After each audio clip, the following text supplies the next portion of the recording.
Você é instrutor de Pilates? Sabe como utilizar os 6 princípios do método Pilates durante as suas aulas? Aqui eu vou falar um pouquinho sobre cada um deles e como você pode aplicar, tá? Primeiro nós vamos falar sobre o princípio respiração. Respiração não é sinônimo de robotizar a aula, ou seja, pare de pedir para o seu aluno, inspire e sobe o braço, expire e desce o braço. Pilates é movimentação, você precisa deixar o seu paciente, o seu cliente se movimentar. E dentro da movimentação dele, você não vai permitir em hipótese nenhuma a apneia. Você precisa orientar o seu cliente que ele respire com fluidez o tempo todo. E aonde, Sara, eu vou usar os exercícios específicos da respiração? Nos exercícios que são específicos de respiração. Joseph deixou vários deles. Dentro desses exercícios, sim, é necessário colocar a respiração correta, a respiração que ele deixou escrito no seu livro. E também podemos usar a respiração no início da aula, para ativar a concentração desse seu cliente. E esse já é o segundo princípio do método. A concentração é muito importante. Por quê? Porque ela evita lesões. Se aquele seu cliente chega corrido do dia a dia dele, ele já chegou preocupado do serviço dele, já chegou preocupado com os problemas da casa dele, e você não pede para ele se acalmar, você não faz um exercício de alongamento, por exemplo, ou um exercício de concentração no início da aula, essa pessoa vai ter um risco maior de lesão durante a aula. Por isso é tão importante a concentração. Use esse princípio no começo da aula, para trazer uma conexão desse seu cliente com você, onde você esteja conectado 100% naquela aula com ele e ele esteja conectado 100% com você. Isso não significa que essa pessoa não vai poder conversar durante a aula. É bem difícil você conseguir conversar numa aula de Pilates, mas se essa pessoa consegue respirar, contar e fazer o exercício com fluidez, permita. Deixe com que esse seu cliente seja feliz nas suas aulas. Terceiro princípio do método Pilates, Powerhouse, é a força abdominal, a força do centro, a centralização.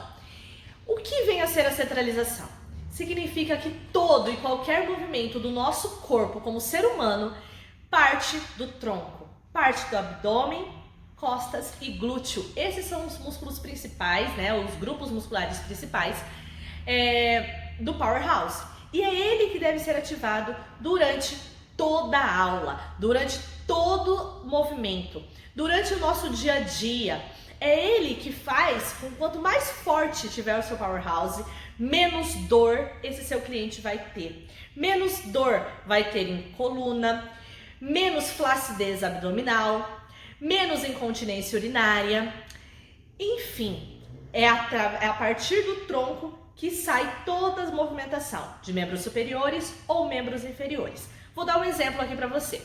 Vamos imaginar que eu queira que meu aluno, meu paciente, suba os braços para o teto. Então, independente de como ele chegou lá, chegou. E agora eu quero que ele desça. A força não é de gravidade, não é do braço descer, e sim das minhas costelas fazerem força para baixo. Então eu solicito que ele inspire, expire fechando suas costelas e desça calmamente. Então a força da movimentação dos meus braços vem a partir das minhas costelas. As costelas puxam o braço. Na perna é o contrário, a força vem do assoalho pélvico e da parte inferior do abdômen. Então eu vou pedir para que essa pessoa expire, por exemplo, na volta de algum movimento, onde tenha que fazer mais força no abdômen. O abdômen traz a sua perna, o abdômen leva a sua perna, tá? Sempre vai pensar em tronco. E quarto princípio, precisão. O seu paciente ou o seu cliente deve fazer os movimentos, todos os movimentos do seu atendimento com precisão.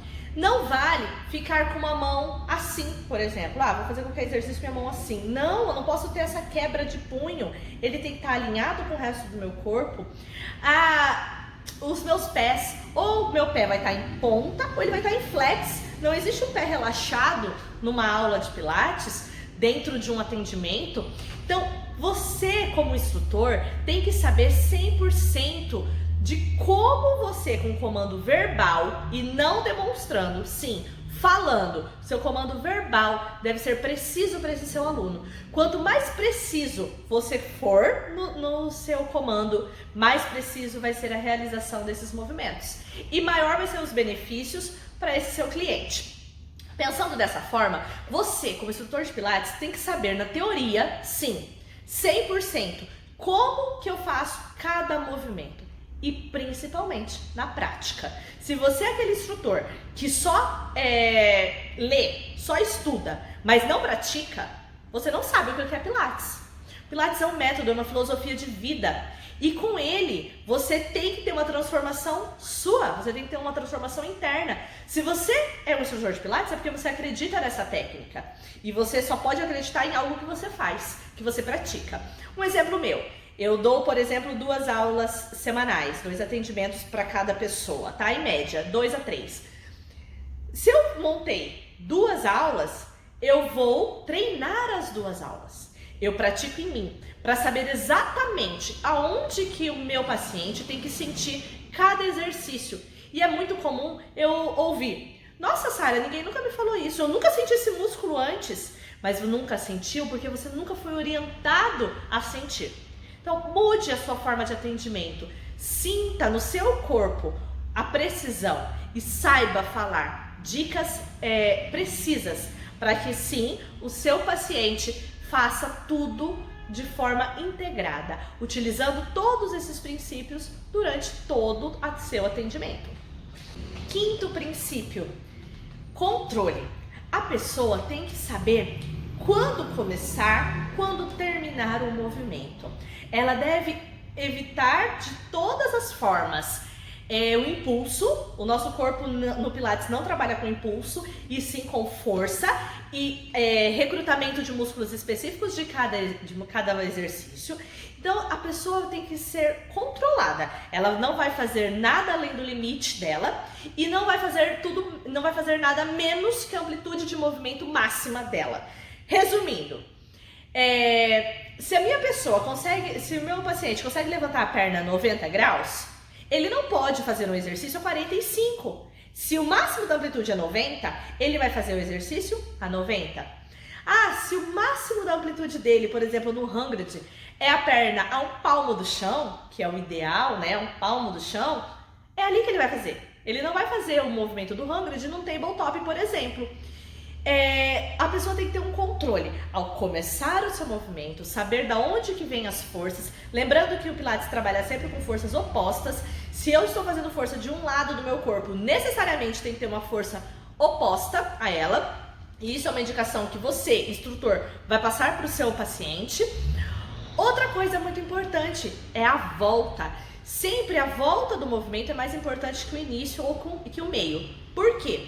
Se a pessoa volta de qualquer forma, é onde pode ter lesões nessa sua aula, é onde pode ter as distensões musculares, onde pode ter torcicolo, por exemplo, ou dores, enfim. Você deve pedir sempre, antes do movimento acabar, você antecipa a sua fala e fale como que a pessoa vai terminar o movimento. O 6º princípio do método é a fluidez. Sim, fluidez. O Pilates não existe intervalo. O seu aluno, o seu paciente não pode sair da sua aula da mesma forma que entrou, tudo sequinho. Acabou a aula, vou embora, vou agora passear no shopping. Não. No final da sua aula, esse seu paciente tem que estar suado. Por quê? Trabalhou fluidez. E como que eu vou trabalhar fluidez? No método clássico, existem exercícios pré-estabelecidos que ligam um exercício ao outro, um movimento ao outro. Se você trabalha com Pilates contemporâneo, você vai criar essas suas transições. E como você cria essas transições? Pensa de forma lógica. Se você começou a sua aula em pé, o próximo movimento, você não vai pedir para a pessoa: deita em decúbito dorsal, por exemplo. Deitei de barriga para cima. Agora faz a posição de gato. Agora fica em pé. Agora ajoelha. Não, você quebra a fluidez dessa forma. Então, como que você vai trabalhar com o seu cliente? Você vai pedir, um exemplo, tá? Se eu comecei em pé a aula, Se eu comecei em pé, o próximo movimento, né, a próxima sequência de exercícios serão ajoelhados. Depois posição de gato. Decúbito dorsal, fiz de barriga para cima. Vou fazer lateral, fiz a lateral direita. E agora, eu vou pedir pro meu cliente virar pro lado esquerdo? Não. Do lado direito, ele já vira em decúbito ventral, ele já vira de barriga para baixo. Ali, eu já faço exercícios de barriga para baixo, eu fortaleço toda a coluna dele, faço prancha, enfim, tudo que eu quis programar para aquele dia. Depois ele vai virar para o lado esquerdo, decúbito lateral esquerdo, e vai repetir a sequência que ele fez do lado direito. Isso significa ter uma lógica, você precisa ter uma lógica na sua aula. Você não pode ficar pedindo para a pessoa senta, levanta, agacha. Não, tem que ter uma lógica. Se eu comecei em pé, eu vou descendo, descendo, descendo e acabo deitado. Se eu comecei deitado, eu vou fazer tudo deitado em todos os decúbitos, depois gato, ajoelhado, semi-ajoelhado e termino em pé. Sempre você pense em uma lógica e dessa forma a sua aula vai ser uma aula fluida. E o mais legal da fluidez é aonde seu aluno consegue perder peso. Sim, Pilates emagrece, mas ele emagrece se feito da forma correta. Por quê? Pilates é um exercício físico? Sim, com certeza. Ganha massa muscular? Sim, com certeza. Se você consegue trabalhar o corpo todo em 1 hora, 50 minutos, se você consegue trabalhar todos os grupos musculares, você consegue sim perder peso. Se tiver uma dieta balanceada, né? Tem toda uma associação que você vai fazer ali por trás, mas principalmente precisa ter fluidez na sua aula.